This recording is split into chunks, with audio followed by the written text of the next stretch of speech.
ನೋಡಿ, ಈ ನಟಿ Ranya Rao gold smuggling case ಇದೆಯಲ್ಲ, ಆಕೆ ಅರೆಸ್ಟ್ ಆದ ದಿನದಿಂದ ಇಲ್ಲಿ ತನಕ ಒಂದೊಂದೇ ಮಾಹಿತಿಗಳು ಬರ್ತಾ ಹೋಗ್ತಾ ಇತ್ತು. ಜೊತೆಗೆ ಇಬ್ಬರು ಪ್ರಭಾವಿ ಸಚಿವರ ಜೊತೆ ರನ್ಯಾ ರಾವ್ಗೆ ಲಿಂಕ್ ಇದೆ ಅಂತಕ್ಕಂಥ ಮಾತುಗಳು ಗುಸುಗುಸು ಪಿಸುಪಿಸು ವಿಧಾನಸಭೆಯ ಪಡಸಾಲೆಯಲ್ಲೇ ಕೇಳಿ ಬರ್ತಾ ಇತ್ತು. ಈಗ ಬಿಜೆಪಿ ಶಾಸಕ ಬಸನಗೌಡ ಪಾಟೀಲ್ ಯತ್ನಾಳ್ ಅವರು ಇನ್ನೊಂದು ಬಾಂಬನ್ನು ಸಿಡಿಸಿದ್ದಾರೆ. ಏನಂತ ಅಂದರೆ, ನನಗೆ ಗೊತ್ತು ಆ ಇಬ್ಬರ ಹೆಸರು, ಸದನದಲ್ಲೇ ಹೇಳ್ತೀನಿ ಅಂತ.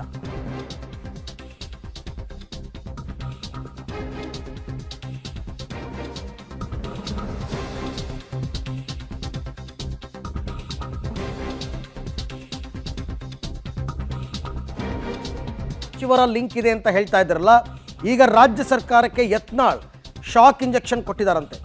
ಸಚಿವರ ಹೆಸರು ನನಗೆ ಗೊತ್ತಿದೆ, ಅದನ್ನು ಇಲ್ಲಲ್ಲ ಸದನದಲ್ಲೇ ರಿವೀಲ್ ಮಾಡ್ತೀನಿ ಅಂತ ಬಿಜೆಪಿ ಶಾಸಕ ಯತ್ನಾಳ್ ಅವರು ಸ್ಫೋಟಕ ಬಾಂಬನ್ನು ಸಿಡಿಸಿದ್ದಾರೆ. ರನ್ಯಾ ರಾವ್ ಜೊತೆಯಲ್ಲಿ ಯಾವ ಸಚಿವರ ಲಿಂಕ್ ಇದೆ, ಆಕೆ ಹೆಂಗೆ ಗೋಲ್ಡನ್ನು ತರ್ತಾ ಇದ್ಲು, ಎಲ್ಲಿಡ್ತಾ ಇದ್ಲು, ಎಲ್ಲವೂ ಗೊತ್ತು ನಮಗೆ, ಅದನ್ನು ನಾನು ಸದನದಲ್ಲೇ ಹೇಳ್ತೀನಿ ಅಂತ ಈಗ ಯತ್ನಾಳ್ ಅವರು ಬಾಂಬ್ ಸಿಡಿಸಿರ್ತಕ್ಕಂಥದ್ದು. ಇಲ್ಲಿ ತನಕ ಊಹಾಪೋಹಗಳು ಹರಿದಾಡ್ತಾ ಇತ್ತು. ಈಗ ಸದನದಲ್ಲಿ ಇವರು ಹೆಸರನ್ನು ಹೇಳಿದ ನಂತರದ ಪರಿಣಾಮಗಳು ಏನು? ಏಕೆಂದರೆ ತನಿಖೆ ನಡೆಸ್ತಾ ಇರ್ತಕ್ಕಂಥ ತನಿಖಾ ಸಂಸ್ಥೆಗಳು ಯಾವ ಸಚಿವರ ಹೆಸರನ್ನು ಹೇಳಿಲ್ಲ. ಇವರು ಹೇಳಿದ್ರೆ ಅದರ ಮುಂದಿನ ಪರಿಣಾಮ ಏನಾಗಬಹುದು? ಪ್ರೂವ್ ಮಾಡಿ ಅಂತಾರೆ. ಪ್ರೂವ್ ಮಾಡೋದಕ್ಕೆ ತನಿಖಾ ಸಂಸ್ಥೆಗಳು ಪ್ರೂವ್ ಮಾಡಬೇಕು. ಹೆಂಗೆ ಮಾಡ್ತಾರೆ ಗೊತ್ತಿಲ್ಲ. ಹಾಗಾದರೆ ಇವತ್ತೇ ಸಚಿವರ ಹೆಸರನ್ನ ಹೇಳ್ತಾರಾ ಯತ್ನಾಳ್? ಇವತ್ತು ಮತ್ತೆ ಸದನ ಮುಂದುವರಿಯುತ್ತಲ್ಲ, ಸಚಿವರ ಹೆಸರು ರಿವೀಲ್ಗೆ ವೇದಿಕೆ ಆಗುತ್ತಾ ಸದನ ಅಂತಕ್ಕಂಥ ಪ್ರಶ್ನೆ.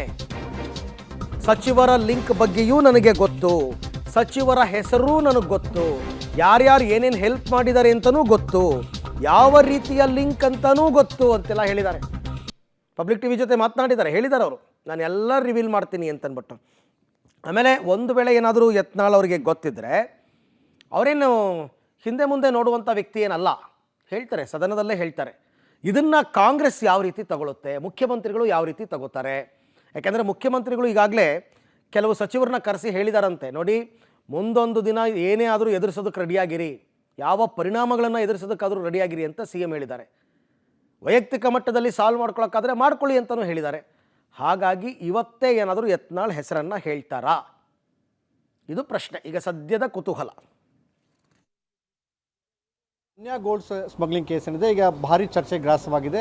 ಇದರೊಟ್ಟಿಗೆ ಏನು ಅಂತಂದರೆ, ಈ ಒಂದು ಏನು ಸ್ಮಗ್ಲಿಂಗ್ ಕೇಸ್ ಇದೆ ಇದಕ್ಕೆ ಸಂಬಂಧಪಟ್ಟಾಗಿ ಇಬ್ಬರು ರಾಜ್ಯ ಸಚಿವರು ಕೂಡ ಅದಕ್ಕೆ ನಂಟಿದೆ ಅನ್ನೋ ಕೂಡ ಮಾಹಿತಿ ಇದೆ. ಆ ಹಿನ್ನೆಲೆಯಲ್ಲಿ ಮಾತಾಡಲಿಕ್ಕೆ ಈಗ ನಮ್ಮೊಟ್ಟಿಗೆ ಶಾಸಕರಂತ ಯತ್ನಾಳ್ ಅವರು ಇದ್ದಾರೆ. ಅವ್ರಿಗೆ ಕೇಳೋಣ. ಸರ್, ಮೊದಲನೇದಾಗಿ ಏನು ಅಂತಂದರೆ, ಈಗ ಏನು ಈ ಗೋಲ್ಡ್ ಸ್ಮಗ್ಲಿಂಗ್ ಕೇಸ್ ಏನಿದೆ ಇದರಲ್ಲಿ ಈಗ ನಟಿ ಈಗ ಅನ್ಯಾಯ ಸಿಕ್ಕಾಕೊಂಡಿದ್ದಾರೆ. ಇದಾದ ನಂತರ ಇದ್ರ ಬಗ್ಗೆ ನಿಮ್ಗೆ ಯಾವ ಮಾಹಿತಿ ಇದೆ? ಜೊತೆಗೆ ಇಬ್ಬರು ನಮ್ಮ ರಾಜ್ಯ ಸಚಿವರು ಕೂಡ ನಂಟಿದೆ ಅವರೊಟ್ಟಿಗೆ ಅಂತ ಹೇಳಿದೆ ಸರ್. ನೋಡಿ, ಈಗ ಅದು ಭಾಳ ದೊಡ್ಡ ಜಾಲ ಇದೆ. ಇದ್ರಾಗ ದೇಶ ವಿರೋಧಿ ಸಂಘಟನೆಗಳದ್ದು ಜಾಲನೂ ಇದೆ ಅಂತೇಳಿ ಸಂಶಯ ಬರ್ತಾ ಇದೆ. SDPIದು ಸಹ ಲಿಂಕ್ ಇದೆ ಅನ್ನೋಂಥ ನಾ ಹೇಳ್ತಾ ಇರೋದು, ಇದು ಸಮಗ್ರ ತನಿಖೆ ಆಗಬೇಕು. ಎಲ್ಲಿಂದಂದ್ರೆ ಅವರೇನು IGP ಅದಾರ, ಅವ್ರು ರಾಮಚಂದ್ರ ರಾವ್ ಅವರು ಎಲ್ಲೆಲ್ಲಿ ಅವರು ಮಂಗಳೂರಿನಲ್ಲಿದ್ದಾಗ, ಮೈಸೂರಿನಲ್ಲಿದ್ದಾಗ ಆ ಎಲ್ಲ ಹಿಂದಿನ ಚಟುವಟಿಕೆಗಳನ್ನು ತೆಗಿಬೇಕು. ಅಲ್ಲಿ ಎಷ್ಟು ಮಂದಿ ಸ್ಮಗ್ಲಿಂಗ್ನಲ್ಲಿ ಯಾವ್ಯಾವ ಪೊಲೀಸ್ ಸ್ಟೇಷನ್ದಲ್ಲಿ ಎಷ್ಟು ಕೇಸ್ಗಳು ರಿಜಿಸ್ಟರ್ ಆಗಿವೆ, ಕೇರಳಕ್ಕೆ ಇಲ್ಲಿದಿಂದ ಸ್ಮಗ್ಲಿಂಗ್ ಆಗಿ ಹೋಯ್ತು ಹಂಗೆ, ಆ ರನ್ಯಾನ ಏರ್ಪೋರ್ಟ್ನಿಂದ ಹೊರಗೆ ತರುವಾಗ ಮತ್ತು ಕಳಿಸುವಾಗ ಅಲ್ಲಿ ಪ್ರೋಟೋಕಾಲ್ ಯಾರಿದ್ದರು, ಆ ಹೆಣ್ಮಗಳು ಬಂದಾಗ ಎಲ್ಲ ಏನು ನಮ್ಮ ಸೆಕ್ಯೂರಿಟಿ ಏನೋ ಒಂದು ಚೆಕ್ಕಿಂಗ್ ಇದು ಅದನ್ನೆಲ್ಲನೂ ದಾಟಿ ಬರಲಿಕ್ಕೆ, ಏನು ದುಬೈದಿಂದ ಬಂದಾಗ ಆ ದಾಟಿ ಬರಲಿಕ್ಕೆ ಯಾರು ಯಾವ ಅಧಿಕಾರಿಗಳಲ್ಲಿ ಇರ್ತಿದ್ರು ಅವರ ಪ್ರೋಟೋಕಾಲ್ ಪ್ರಕಾರ ಅವ್ರನ್ನ ವಾಹನದಲ್ಲಿ ಅವ್ರಿಗೆ ಸೆಕ್ಯೂರಿಟಿ ಕೊಟ್ಟು ಹೋಗ್ತಿದ್ರು. ಅದು ಎಲ್ಲನೂ ಸಮಗ್ರ ತನಿಖೆ ಆಗುತ್ತೆ. ಇದು ರಾಜ್ಯ ಸರ್ಕಾರದಿಂದ ಆಗೋದಿಲ್ಲ. ರಾಜ್ಯ ಸರ್ಕಾರ ಸಂಪೂರ್ಣ ವಿಫಲ ಆಗಿದೆ. ದೇಶದ ಸುರಕ್ಷತೆಯೂ ಇದರೊಳಗೆ ಇರೋದ್ರಿಂದ ಇದು NIAದವ್ರನ್ನೇ ಇದನ್ನು ಕೇಸ್ ಪ್ರಕರಣ ದಾಖಲೆ ಮಾಡ್ಕೋಬೇಕು. ಇದು ಸಮಗ್ರ ತನಿಖೆ ಆದರೆ ಇದರಿಂದ ಒಂದು ದೊಡ್ಡ ದೇಶ ವಿರೋಧಿ ಚಟುವಟಿಕೆ ಸಂಘಟನೆಗಳೇನದಾವ ದೇಶನಾಗ ಇವತ್ತು SDPI ಏನಿದೆ ಅದ್ರದ್ದು ಒಂದು ಎಲ್ಲೋ ಪಾತ್ರ ಇದೆ ಅನ್ನೋಂಥ ಒಂದು ಅಲ್ಲಿ ಒಂದು ಸುಳಿವು ಸಿಗ್ತಾ ಇದೆ. ಅದಕ್ಕೆ ನಾಳೆ ನಾವು ವಿಧಾನಸಭೆಯಲ್ಲೂ ಸಹಿತ ಈ ಪ್ರಕರಣ ಇದನ್ನು ಬರೀ ಮುಚ್ಚಿ ಹಾಕ್ಲಿಕ್ಕೆ ಆಗೋದಿಲ್ಲ. ಇದ್ರ ಹಿಂದೆ ಸಚಿವರಿದ್ದಾರೋ ಏನು ನೇರವಾಗಿ ಮುಖ್ಯಮಂತ್ರಿಗಳಿಗೆ ಕೆಲವೊಂದು ನಿರ್ದೇಶನ ಅದಾವು, ಇದನ್ನೆಲ್ಲನೂ ಭಾಳಷ್ಟು ಸಮಗ್ರವಾಗಿ ಇದನ್ನು ನಾವು ಚರ್ಚೆ ಮಾಡಬೇಕಾಗಿದೆ. ಅದಕ್ಕೆ ನಮ್ಮ ಗೃಹ ಮಂತ್ರಿಗಳು ಏನು ಉತ್ತರ ಕೊಡ್ತಾರೆ, ಮುಖ್ಯಮಂತ್ರಿಗಳು ಏನು ಉತ್ತರ ಕೊಡ್ತಾರೆ ನಾವು ನೋಡ್ತೀವಿ. ನೋಡಿ ನಾವು ಮುಂದಕ್ಕೆ ಇದನ್ನು NIAಕ್ಕೆ ಕೊಡಬೇಕಂತೇಳಿ ನಾವು ಒತ್ತಾಯ ಮಾಡ್ತೀವಿ. ಈ ಇಬ್ಬರು ಯಾರು ಸಚಿವರಿದ್ದಾರೆ ಆ ಸಚಿವರು ನಿಮ್ಗೆ ಗೊತ್ತಿದ್ದಾರೆ ಯಾರಿದ್ದಾರೆ ಅಂತೇಳಿ, ಅವರು ಕೂಡ ನೀವು ಅಧಿವೇಶನ ಚರ್ಚೆ ಮಾಡ್ತೀನಿ ಅಂತಂದರೆ ಅದೇ ನೋಡಿ, ಈಗ ಅವ್ರು ಯಾರದಾರ ಅನ್ನೋಂಥದ್ದು ಹೋದ ವಾರನಾಗೇ ಒಂದಿಬ್ಬರು ಸಚಿವರು ಸದನಕ್ಕೇ ಬರ್ತಾಯಿಲ್ಲ ಅಟೆಂಡ್. ಅದಕ್ಕೆ ನಮ್ಗೆ ಸಂಶಯ ಇದೆ, ಈ ರನ್ಯ ಪ್ರಕರಣ ಪ್ರಾರಂಭ ಆದ ಹಿಡಿದು ಅವರು ಸಚಿವರ ಮುಖಚರ್ಯೆ ಬೇರೆ ಆಗಿದೆ, ಸದನದಲ್ಲಿ ಕಾಣಿಸ್ತಾ ಇಲ್ಲ, ಎಲ್ಲೋ ಅವ್ರಿಗೆ ಒಂದು ರೀತಿ ಭಯ ಇದೆ. ಅದು ಅಷ್ಟೇ ಅಲ್ಲ, ಆ ಇಬ್ಬರು ಸಚಿವರು ಮುಖ್ಯಮಂತ್ರಿಗಳಿಗೆ ಏನೇನು ಕೆಲವೊಂದು ಅಧಿಕಾರಿಗಳ ನಿರ್ದೇಶನ ಕೊಟ್ಟು ಏನು ಮಾಡ್ಯಾರ ಅನ್ನೋದೂ ಸಂಶಯ ಇದೆ. ಇದೆಲ್ಲ ಸಮಗ್ರವಾಗಿ ನಾಳೆ ವಿಧಾನಸಭೆಯಲ್ಲಿ ನಾವು ಚರ್ಚೆ ಮಾಡ್ತೀವಿ, ಸರ್ಕಾರಕ್ಕೆ ಒತ್ತಡ ಮಾಡ್ತೀವಿ, ಇದನ್ನು NIAಕ್ಕೆ ರೆಫರೆನ್ಸ್ ಮಾಡಬೇಕು. ಅಷ್ಟು ನಮಗೆ ಭಾಳ ಗಟ್ಟಿಯಾದಂಥ ಸಾಕ್ಷಿಗಳು ಸಿಕ್ಕರೂ ನಾವು ನೇರವಾಗಿ ನೀವೇ ಇದಿರತ್ತೆ ಹೇಳ್ತೀವಿ. ನಾವು ಕಾಯ್ತಾ ಇದ್ದೀವಿ, ನಾಳೆವರೆಗೆ ನಮಗೆ ಇನ್ನೂ ಮಾಹಿತಿ ಸಿಗ್ಬೋದು ಅನ್ನೋಂಥ ನಿರೀಕ್ಷೆಯಲ್ಲಿದ್ದೀವಿ. ಅದು ಸಿಕ್ತಂದ್ರೆ ಅದನ್ನು ಸಪೋರ್ಟ್ ಮಾಡ್ತೀವಿ. ಯಾರಿಬ್ಬರು ಸಚಿವರಿದ್ದಾರೆ ಅದ್ರ ಬಗ್ಗೆ ನಿಮಗೆ ನಾಳೆವರೆಗೂ ಮಾಹಿತಿ ಸಿಕ್ಕರೆ ಅಧಿವೇಶನದಲ್ಲಿ ನೀವು ಅವ್ರ ಹೆಸರು ಬಹಿರಂಗ ಪಡಿಸ್ತೀನಿ. ಇಬ್ಬರು ಯಾರು ಅವಾಗ ನಾವು ಹೇಳ್ತೇನಂತ.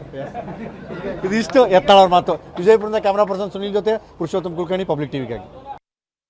ಫುಲ್ ದಾಖಲೆ ಸಿಕ್ಕಿಲ್ಲ ನಮಗೆ, ಸಿಕ್ಕಿದ್ರೆ ಹೇಳ್ತೀವಿ ಅಂತ ಹೇಳ್ತಿರೋದು. ನೋಡೋಣ. ಇನ್ನು ರನ್ಯಾರಾವ್ ಕೇಸ್ನಲ್ಲಿ ಸಚಿವರ ಹೆಸರು ಏನು ತಳಕು ಹಾಕ್ಕೊಂಡಿದೆ. ಹಾಗಾದರೆ ಯತ್ನಾಳ್ ಅವರು ಸಿಡಿಸಿದ ಬಾಂಬ್ಗೆ ಯಾರು ಬಲಿಯಾಗ್ತಾರೆ? ಅವರಿಂದ ಏನಾದರೂ ರಾಜೀನಾಮೆಯನ್ನು ಪಡ್ಕೋತಾರಾ ಮುಖ್ಯಮಂತ್ರಿ ಸಿದ್ದರಾಮಯ್ಯ? ಯತ್ನಾಳ್ ಸಿಡಿಸಿದ ಬಾಂಬ್ಗೆ ಯಾರು ಬಲಿ? ಆ್ಯಕ್ಚುಲಿ DRI ತನಿಖೆಯಲ್ಲೂ ಸಚಿವರ ಹೆಸರು ಪ್ರಸ್ತಾಪ ಆಗಿಲ್ಲ. ರನ್ಯಾಳ ಜೊತೆ ಎಲ್ಲಿಯೂ ಸಚಿವರ ಲಿಂಕನ್ನು DRI ಅವರು ತೋರಿಸಿಲ್ಲ. ಆರೋಪಿಯನ್ನು ಕಸ್ಟಡಿಗೆ ಪಡೆಯುವಾಗಲೂ ಸಚಿವರ ಹೆಸರು ಉಲ್ಲೇಖವಿಲ್ಲ. ಯತ್ನಾಳ್ ಬಾಂಬ್ನಿಂದ ಸಚಿವರಿಗೆ ಕಂಟಕ ಎದುರಾಗುತ್ತಾ? ಯತ್ನಾಳ್ ಹೇಳಿಕೆಗೆ DRI ಸಮ್ಮತಿ ಇರುತ್ತಾ? ಬಟ್ DRI ಅವರು ಹೇಳಿರೋದೇನು, ನಾವು ಅರೆಸ್ಟ್ ಮಾಡೋದಕ್ಕೆ ಹೋದಾಗ ಸಚಿವರಿಂದ ಫೋನ್ ಬಂದಿತ್ತು ರನ್ಯಾರಾವ್ ಅವ್ರಿಗೆ. ರನ್ಯಾರಾವ್ ಯಾರಿಗೋ ಹೆಲ್ಪ್ ಮೀ ಅಂತ ಮೆಸೇಜ್ ಹಾಕಿದ್ರು, ಅವ್ರು ಇಮಿಡಿಯೇಟಾಗಿ 2 ಬಾರಿ ಕಾಲ್ ಮಾಡಿದ್ರು. ಆಮೇಲೆ 3ನೇ ಸರ್ತಿ ಕಾಲ್ ಮಾಡಿದಾಗ ನಾವು ಮೊಬೈಲನ್ನು ಕಿತ್ಕೊಂಡ್ವಿ ಅಂತ ಹೇಳಿದ್ದಾರೆ. DRIನವ್ರು ಹೇಳಬೇಕು, ಅವ್ರ ರಿಪೋರ್ಟಲ್ಲಿದೆ ಇಬ್ಬರು ಸಚಿವರಿದ್ದಾರೆ ಅಂತಂದ್ಬಿಟ್ಟು. DRI ಅವ್ರು ಹೇಳಿ, ಆ ಇಬ್ಬರು ಸಚಿವರು ಯಾರು ನಿಮಗೆ ಅಷ್ಟು ಗೊತ್ತಾಗಲ್ವಾ? ಮೊಬೈಲ್ ಕಾಲ್ ಲಿಸ್ಟ್ ತೆಗೆಸ್ಬಿಟ್ರೆ ಯಾರ ನಂಬರು ಅಂತ ಗೊತ್ತಾಗ್ಬಿಡುತ್ತಪ್ಪ. ಸಿಂಪಲ್ ಅದು. DRIನವ್ರು ಏನು ಹೇಳ್ತಾರೆ, ಯತ್ನಾಳ್ ಬಾಯಲ್ಲೇ ಬರೆಸಿ ಆಮೇಲೆ DRI ಅದಕ್ಕೆ ಸಮ್ಮತಿ ಸೂಚಿಸ್ತಾರ? DRI ಅವರು ಸಮ್ಮತಿ ಸೂಚಿಸಿದರೆ ಅವ್ರ ರಾಜೀನಾಮೆ ತಗೋತಾರ ಸಿದ್ದರಾಮಯ್ಯ? ನೋಡೋಣ.